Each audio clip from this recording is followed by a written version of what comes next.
Sonko mbere yuko aba perezida aba minisitiri w'intebe, Sonko yatorewe kuba umudepite mu nteko ishinga amategeko ya Senegal. Itegeko nshinga rya Senegal rivuga ko iyo uri umudepite atorewe kuba umudepite ukajya mu zindi nshingano, izo nshingano ukaba wazivamo mbere y'igihe ugaruka mu nteko ishinga amategeko. Sonko kuko afite igikundiro kurusha Faye, afite n'abantu b'abajama be bari babizi neza, barimo uwari perezida w'inteko ishinga amategeko witwa Ndiaye El Malik. Yari abizi neza ko Sonko itegeko nshinga rimwemerera kwitagarura agaruka mu nteko. Noneho Ndiaye akora iki? Ndiaye nk'umujama wa Sonko wari perezida w'inteko ishinga amategeko aravuga ati ngombe negure ku mwanya wo kuyobora inteko ishinga amategeko. Ikigamijwe ari iki? Ikigamijwe ari ukugira ngo niyegura Sonko mu buryo buri automatique araza kugaruka mu nteko ishinga amategeko, niyemerwa nk'umudepite mu nteko ishinga amategeko, noneho haba amatora bamutorere kuyobora inteko ishinga amategeko. Checks and balance. Noneho perezida w'inteko ishinga amategeko ntiyumvikana na perezida, kandi perezida nashyiraho PM usimbura Sonko araza kwemezwa na perezida w'inteko ishinga amategeko. N'inteko ishinga amategeko. Inteko ishinga amategeko ishyaka ryashinzwe na Sonko rya Pastef niwe uriyoboye, sibyo? Mu kuriyobora araza kuba yoboye n'inteko ishinga amategeko, rinafite majorite mu nteko ishinga amategeko. Bihinduye isura ngwino urebe, bihinduye isura, bihinduye isura ngwino urebe, bihinduye isura. Perezida w'igihugu Diomaye Faye umaze kwirukana minisitiri w'intebe Ousmane Sonko, ari nawe wamugize perezida, watumye aba perezida, yari ategerejweho ko mu minsi mike aza gutangaza minisitiri w'intebe. Minisitiri w'intebe atangaje nawe akaza gutangaza guverinoma, yamara gutangaza guverinoma inteko ishinga amategeko igatangaza ko yemeye cyangwa yanze minisitiri w'intebe mushya na guverinoma ye. Meze neza? Yego. Aha ngaho umuriro uri gutangira rero. Hariya harimo force de répulsion. Circuit yaje. Ousmane Sonko ubwo aba bombi bageraga ku butegetsi mu kwezi kwa kane kwa 2024 nyuma y'imyaka 10 bashinze ishyaka. Uyu mugabo witwa Diomaye Faye yiyamamaje kubera ko Ousmane Sonko yari yarashwanye na perezida Macky Sall, ubutegetsi bwa Macky Sall bumushyiriraho ibyaha bitamwemereraga kwiyamamaza. N'ishyaka rya Pastef bamera nko barisenya. Ariko barisenya impitagihe, cyangwa se amazi yararenze inkombe, ryaramaze gushinga imizi, ibitari kubuza abagutsinda as long as umwe muri bo yemerewe kwiyamamaza. Sonko asunika Faye wari SG w'ishyaka, aramubwira ati ni wowe uzahagararira ishyaka. Bari bafite siroga ivuga ngo Sonko is Faye, Sonko Maui Faye, ni mu birimi byabo hariya, ariko mu cyongereza byo kuvuga ngo Sonko is Faye. Nuko bari bazi popularite ya Sonko, nuko bari bazi igikundiro cya Ousmane Sonko, nuko bari bazi uwo ari we mu mitima y'abasenegale. Noneho bakavuga bati uyu muntu nubwo atemerewe kwiyamamaza, reka tumukoresha tume Faye atorwa. Which happened. Macky Sall nabo yibwiraga ko batsinda biranga, kandi Senegal batakubeshya ni igihugu kiri mu bya mbere muri Afrika kigira demokarasi isa nk'iyabo bo mu burengerazuba bw'isi. Bageze ku butegetsi. Ntabwo twari twarabyitayeho cyane, ariko muri Bibiliya imirongo 2300 ivuga ku mafaranga. 15% by'inyigisho Yesu Kristo yatanze zavagaga ku mafaranga. Ngiyi impamvu nawe yavugaho kenshi. Gusa wowe ibyinshi yavugaho nuko ntayo ufite. Kubera iki kandi Cresol Finance Limited ihari? Ukeneye amafaranga yihutirwa nk'ayo kwishyura ibicuruzwa byaheze majerwa, ay'umusoro, ayo kwivuza, ay'ishuri ry'abana. Ibi ni ibibazo Cresol Finance Limited yagufasha gukemura. Cresol Finance Limited ni kimwe mu bigo banki nkuru y'u Rwanda BNR yahaye uburenganzira bwo gutanga serivisi z'inguzanyo mu Rwanda ku nyungu nto. Cresol Finance Limited itanga inguzanyo zihuje n'ibyo umuntu akeneye. Amafaranga yihutirwa yo gukemura ibibazo, personal loan, ayo kwivuza byihutirwa, emergency cyangwa medical loan, amafaranga y'ishuri ry'abana school fees loan ndetse n'amafaranga yo kuzamura ubucuruzi bwawe business loan. Aya yose bayaguha byihuse cyane. Cresol Finance Limited iguha inguzanyo mu gihe kitarenze amasaha 28 mu gihe harimo kwandikisha ingwate ntabwo birenze amasaha 48. Ushobora kwishyura mu kwezi kumwe, amezi 2 kugera ku mezi 4 bitewe n'inguzanyo wifuza uko ingana. Muri Cresol Finance Limited ntabwo baguha amafaranga gusa ahubwo banagufasha kuyakoresha neza. Bakugira inama mu birebana no gukoresha neza inguzanyo hawe, bakurinda kugwa mu gihombo. Basange mu mujyi mu nyubako ya Tropical Plaza ahateganye na T2000 Supermarket muri etage ya 4. Bahamagare cyangwa bandikire kuri 07 81 49 1053 cyangwa 07 88 21 7068. Wanasura urubuga rwa internet wa eshatu@cresolfinance.rawa. Email ni info@cresolfinance.rawa. Wigeze wibaza ushobora kubona inzu nziza ku giciro ushoboye cyangwa se ubutaka bufite ibyangombwa butarimo ibibazo? Nta mpamvu yo gukomeza gushakisha, ibisubizo byose biraha. Imari Real Estate turagufasha kugura no kugurisha ibibanza, amasambu ndetse n'amazu yaba mato cyangwa manini. Dukata amasite meza kandi yizewe, tukayagurisha mu mucyo no mu bwitonzi. Ufite amafaranga make ntugire ubwoba, turagushakira inzu cyangwa ubutaka bujyanye n'ubushobozi bwawe. Ufite ubutaka buto cyangwa bunini, turagufasha gukora inyigo y'inzu wakubakaho bijyanye n'ubushobozi bwawe. Dufite ubunararibonye mu gutanga ubujyanama ku butaka wagura buzira ingaru, mu kwirinda amakimbirane abushingiyeho. Mu bunyamwuga buzira amakemwa, nitwe ducunga amazu yawe mu buryo bwizewe. Duhamagare kuri 0783 57 86 72 cyangwa utugane ku mbuga nkoranyambaga zacu nka YouTube na Instagram. Hose twitwa Imari Real Estate. Imari Real Estate, twubaka icyizere, inzozi zikaba impamo. Yes, reka tubasuhuze, tunabaye ikaze mu biganiro n'amakuru hano kuri Nkuye mu Ruge Yves Official. Turizera ko mumerewe neza, turizera ko ibyo muri gukora byose biri kugenda bicamo cyane. Ubwo kandi turanabatumiye ngo mube hafi tubane tuganire kuba bitandukanye hirya no hino. Nitwa Janvier Haki, Nkuye mu Ruge Yves, arahari cyane ngo tubane. Yves, na mahoro? Na mahoro Janvier, umeze neza? Meze neza cyane. Ibintu biragenda ku buryo burambuye. Ku buryo burambuye rwose biragenda. Abacuruzi mwese mucuruza umuceri, reka mbabwire ko umuceri ucuruza ntuhombe ari umuceri wa Pakistan. Maze rero abacuruza mu ngano nini ntimugahendwe na transport y'umuceri, kandi twebwe murangura iwacu tukaba twanabaha transport y'uwo muceri cyangwa se tukabaha discount bijyanye n'ingano nini mwaranguye. Urashaka toni zingahe? Ni ushaka ubushaka toni 100 cyangwa 200 cyangwa 300. Ubwo ndikubwira ba bantu mudukurikira, uri Goma, uri Bukavu, uri umucuruzi w'umuceri cyangwa ufite isoko ry'umuceri, sibyo? Vayo muri Gashar General Trading Limited tukuranguze umuceri wa Pakistan. Nakubwiye ngo ingano yose washaka y'umuceri turayifite cyangwa se twayibona. Ngwino, sibyo? Tukwihere umuceri ku giciro gito kandi umuceri mwiza. Hamagara 0782 ubundi tuguhe umuceri umeze neza cyane, ibintu byose bigende neza cyane. Abantu mushaka kwiga Ikidage birabafungurira amarembo mu bihugu nk'Ubudage, ibihugu nka Autriche, ibihugu nka Polonye, ibihugu nka Luxembourg n'ahandi. Ariko ikirenze ibyo, hari abantu mwize Ikidage mukora ibizamini muratsindwa. Ntabwo mwakoreye mu mashuri abafasha cyangwa bitaye abafitiye impuhwe.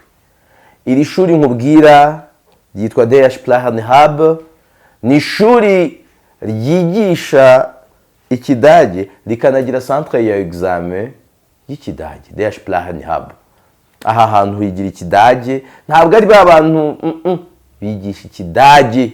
Ils sont qualifiés, pas dans tous les métiers, mais mu kwigisha Ikidage. DH Plan Hub.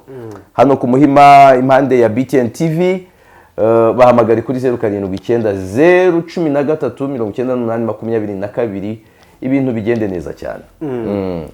Yego, reka twigire mu kiganiro. Muri Senegal umuriro uraza kwaka cyangwa se batangiye kuwukongeza.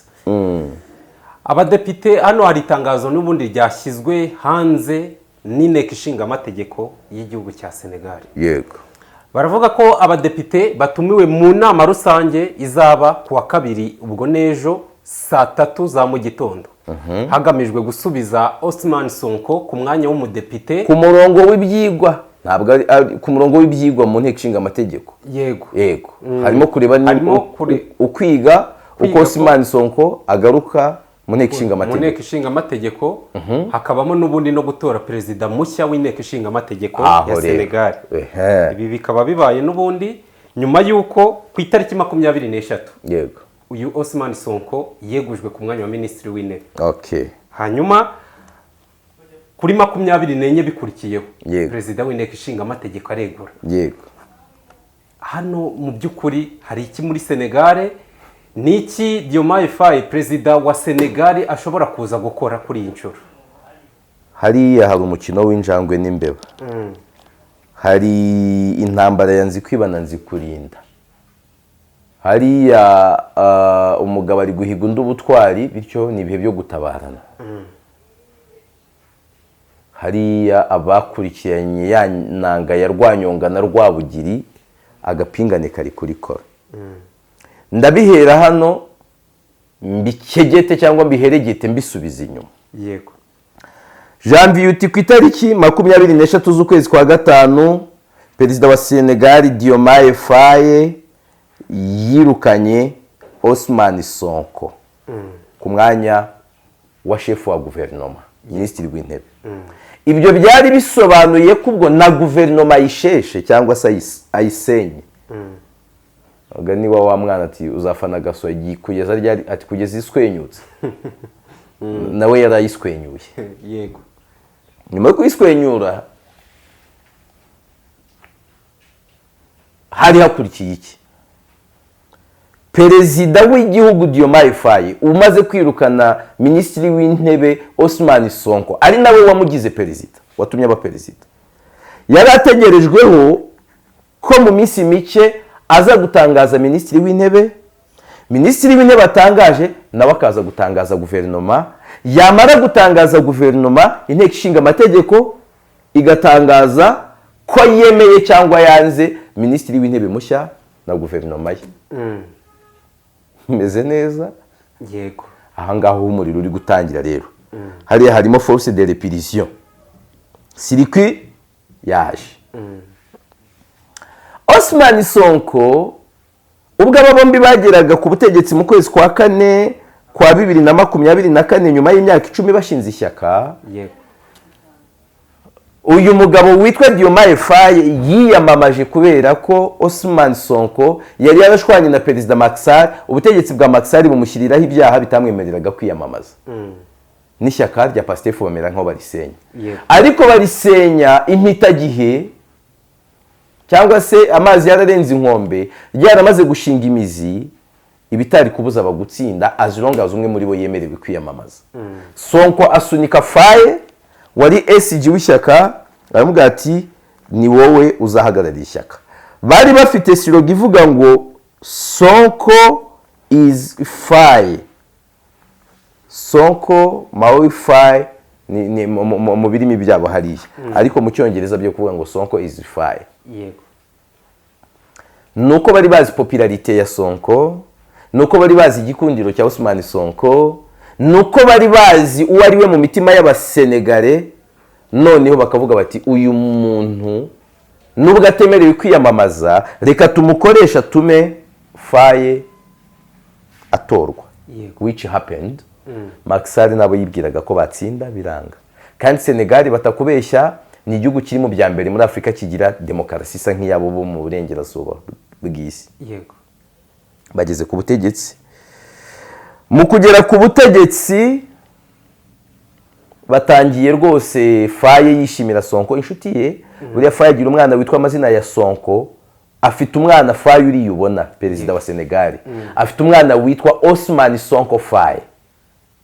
Yamwise ayo mazina kubera gukunda Sonko no kumwemera ko Sonko asa nk'ari we wamumentarinze mu kwinjira muri politike. Sonko aranamuruta. Icyo Faye amurusha abagore. Faye afite abagore babiri. Mu gihe Sonko akiri kurumu. Haracyari kurumu. Ariko mbe naba mizirima ashatse yagira da. ntibigenze bityo bagera ku butegetsi. Ubwo turi mu mwaka ushize mu kwezi kwa 4. yego Sonko atangira kubyimba nk'umuntu wari ubizi neza ko, kuko umuntu wese wanarizaga ibi bintu yaravugaga ati mana ikunda Senegal, fasha Sonko ntazishyire hejuru ngo yumve aremereye kurusha perezida, kandi mana nziza ya Senegal ufashe perezida Faye ntazaterwa ipfunwe n'igikundiro cya Sonko umurusha igikundiro muri rubanda cyane. politikali. Buriya batazakubeshya, abantu bakorana bakarambana ni bake begeranye mu bushobozi. Oya, bisaba umwe aba aremereye undi aba ari ibaba. yego Mwembi mujya kumuzana ukanyeganyega, umuntu bitangira ameze nk'ari umukozi wawe, bikarangira ashaka ko intebe wicayeho nawe yicaraho. Sonko yatangiye kutumvikana na Faye. Kubera iki? Uburyo ari gufata abantu bo muri Pastef. Faye hari umugabo yirukanye wari umunyamuryango wa Pastef ukomeye, amusimbuza umuntu Sonko atabonagamo indangagaciro za Pastef. Sonko biramubabaza ndetse aranabivuga ku kabarore.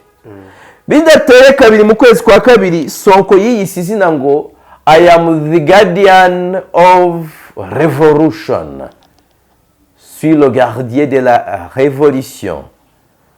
Ndi umurinzi w'impinduramatwara. Ibintu bitabaho. Umurinzi w'impinduramatwara ubundi ntibibaho. Igihugu abantu bavugaga ko kigomba gushingira kurindwa n'itegeko nshinga, ariko Sonko yari yamaze kuremera. Bamwe mu bantu b'inshuti za Faye batangira kumutera amagambo. Mu minsi ishize Senegal ni igihugu gifite amadenda kiremereye, aho GDP yacyo iri kurutwa n'umwenda gifitiye amahanga. Mwenda uri ku kigero c'130 na kangahe kwijana. Perezida agatekereza piste de solution ko ari ukongera umwenda, Ousmane Sonko agatekereza ko piste de solution ari ukwizirika umukanda, abantu ntibumvikane. Icyo kibi kibazo. Kimwe mu bibazo byari bisanzwe bikomeye, Faye yabonye ibiri kuba atangira kugenda yiyegereza abantu barimo inshuti z'ubundi butegetsi bwagiye. Uyu wamubanjirije nimba ari Mohamed nimba ari Ahmed wakurikiye Leopold Sédar Senghor ndetse n'uyu Macky Sall. Faye atangira kugenda yihuza n'abo bantu. Yewe no mubo yari gukonsulta harimo. Sonko arabireba na Faye arabireba, bari kugenda bapezanya. Ejo bundi Faye Sonko nako afata ijambo intambara ya Iran yarayitangiye, atuka Amerika cyane. Ejo ndarongera tukabantu babatinganyi, ariko no mu mvugo ze abantu bakajya babona ameze nk'uwatewe ikirungurira n'umuhuro wa Faye aheruka kugirana na Macron. Qui dit Macron dit France, qui dit France dit FMI, ou qui dit FMI abavuze France. Kandi muri iyo nkundura imeze ityo, Sonko utarumvaga ibyo by'inguzanyo, Faye yarabigeze kure. Ubwo aheruka muri Kenya, uribuka muri Kenya muri ya nama ya France n'abanyafrika ariko bise Africa Forward Summit. Ubundi iriya ni France Afrique. y'Abafaransa. Emmanuel Macron yahuye na Faye mu muhezo. Kandi Sonko yamamaje kuri agenda itandukanye n'ibyo kwemera gukorana n'Ubufaransa. Muri uko gupezanya byasaga nkaho Faye ashobora kunanirwa imbere ya Sonko. Sonko ayoboye abaminisitiri, buri mu minisitiri aratanga raporo kwa Sonko, niwe chef wa guverinoma. Chef wa guverinoma ntiyumvikana na overall ariwe perezida. Perezida agira atya yirukana Sonko. Yirukanye Sonko rero, ubwo bisobanuye ko Sonko yagombaga kujyana na guverinoma ye. Dore rero aho ihurizo riburira gihirika. Sonko mbere yuko aba perezida, aba minisitiri w'intebe, Sonko yatorewe kuba umudepite mu nteko ishinga amategeko ya Senegal. Itegeko nshinga rya Senegal rivuga ko iyo uri umudepite atorewe kuba umudepite, ukajya mu zindi nshingano, izo nshingano ukaba wazivamo mbere y'igihe ugaruka mu nteko ishinga amategeko. Sonko kuko afite igikundiro kurusha Faye, afite n'abantu b'abajama be bari babizi neza, barimo uwari perezida w'inteko ishinga amategeko witwa Ndiaye El Malik. Yari abizi neza ko Sonko itegeko nshinga rimwemerera kuhita agaruka mu nteko. Noneho Ndiaye akora iki? Ndiaye nk'umujama wa Sonko wari perezida w'inteko ishinga amategeko aravuga ati ngombe negure ku mwanya wo kuyobora inteko ishinga amategeko. Ikigamijwe ari iki? Ikigamijwe ari ukugira ngo niyegura Sonko mu buryo buri automatique araza kugaruka mu nteko ishinga amategeko, niyemerwa nk'umudepite mu nteko ishinga amategeko, noneho haba amatora bamutorere kuyobora inteko ishinga amategeko. Checks and balance. Noneho perezida w'inteko ishinga amategeko ntiyumvikana na perezida, kandi perezida nashyiraho PM usimbura Sonko araza kwemezwa na perezida w'inteko ishinga amategeko. N'inteko ishinga amategeko. Inteko ishinga amategeko ishyaka ryashinzwe na Sonko rya Pastef niwe uriyoboye, sibyo? Mu kuriyobora araza kuba ayoboye n'inteko ishinga amategeko rinafite majorite mu nteko ishinga amategeko. Ndirimbira ka kantu kawe Uwiringiyimana Theo. Bihinduye isura ngwino urebe, bihinduye isura, bihinduye isura ngwino urebe, bihinduye isura. Intambara naho ngaho iza kubikomereye. Ntawuzi niba Sonko analize yakoze yaba yarayikoze wenyine, none Faye ntayikore, Faye akaba atazi biza gukurikira, sibyo? Ariko igihari, Sonko naramuka asubiye mu nteko ishinga amategeko ndetse akaza gutorerwa no kuyiyobora, biraza gukomera na Faye. Itegeko nshinga rya Senegal ngira ngo mu ngingo ya 86 ryemera ko perezida mu bubasha afite harimo no gusesa inteko ishinga amategeko. Hari abatekereza ngo ashobora kuza kwita yisesa, ariko aho bikomereye ni hehe? Mu gihe perezida yaratarashwana na Sonko ngira ngo ni nko mu kwezi kwa 9 kwa 2024 yasheshe inteko ishinga amategeko yari ihari.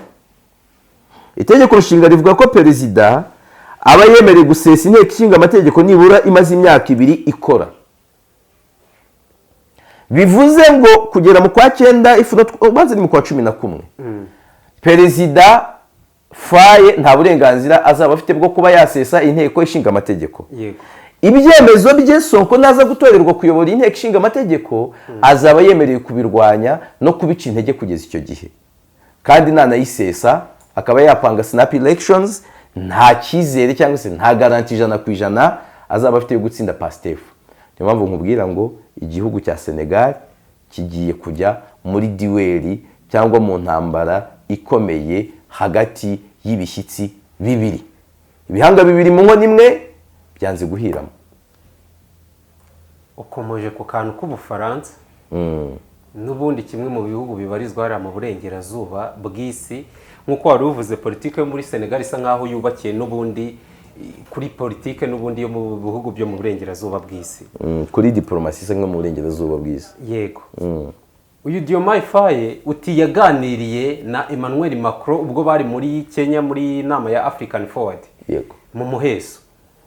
Ahangaha baganiriye nago n'ubundi ibiri kuba byose Perezida Emmanuel Macron cyangwa se igihugu cy'Ubufaransa cyaba kibifitemo uruhare 100% nuko turi kubibona akakanya buri kugenda. Ntabwo byabura Ubufaransa ari bwakolonije Senegal.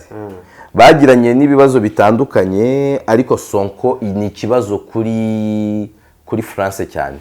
Imyumvire ya Ousmane Sonko nta itandukanira n'imyumvire y'abantu nka Basami Keba uyo muri Benin ufungiye muri Afrika y'Epfo, nta itanira n'abantu nka Capitaine Ibrahim Traoré wo muri Burkina Faso, nta itanira n'abantu nka Colonel Assimi Goïta wo muri Mali, nta itanira n'abantu nka General Abdourahmane Chiani wo muri Niger, nta itanira n'iyabandi ba révolutionnaire bo muri Afrika bari kuvuga ngo enough is enough, France dégagée bavundi n'ikiriya gicurebye Senegal herereye. Rero ntaho bataniye. Uyu Faye we ari moderate.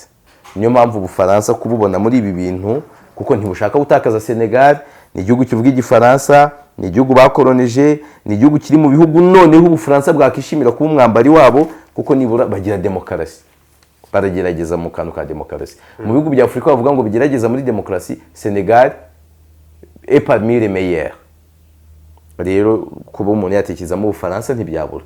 No mu bakarukoza harimo biriya bibazo bya FMI, kandi FMI uyivuze abavuze Ubufaransa ntabwo ako kabura.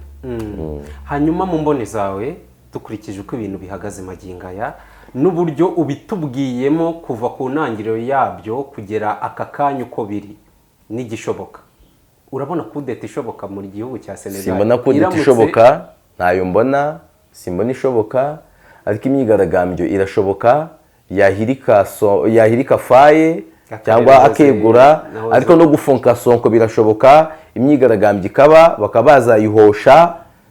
Cyokoza kimwe mu bigoye kuba iyi duel yakomeza ikagera muri 2029 Sonko akiyamamaza contre Faye, biragoye ko Faye yatsinda Sonko. Uyu munsi Faye arusha Sonko imbaraga kuko perezida ni perezida, nta mutwaro bakabeba, afite kashi, afite kasho, afite na kashe, ibyo ntabwo Sonko yabirokoka, ariko namuresista kugira 29 byagora kumutsinda mu matora. Bimwe mu bindi bishoboka nuko twagira 2029 iri shyaka rya Pastef ritakibaho, Faye yararisenye. Hari ibintu byinshi ntabwo nshaka gukora ama prediction ameze nko ndi umuhanuzi, kubera ko ibi bintu biba byahinduka anytime. Ibyo by'imyigaragambyo nahoze mbona hari amashusho n'ubundi nahoze mbona kuri Associated Press yagaragazaga n'ubundi abaturage bitwaje ibyapa byanditseho Sonko banaririmba n'indirimbo bati Sonko president. Yego. Bari n'aba partisan n'aba sympathizers ba Ousmane Sonko. Yego, nyemerera ngushimire cyane. Ngiye kugushimira Jean Pierre, wakoze cyane. Dushimire nabo twabanye kuri Nkuye mu Ruge Yves Official, ibiganiro n'amakuru birakomeza.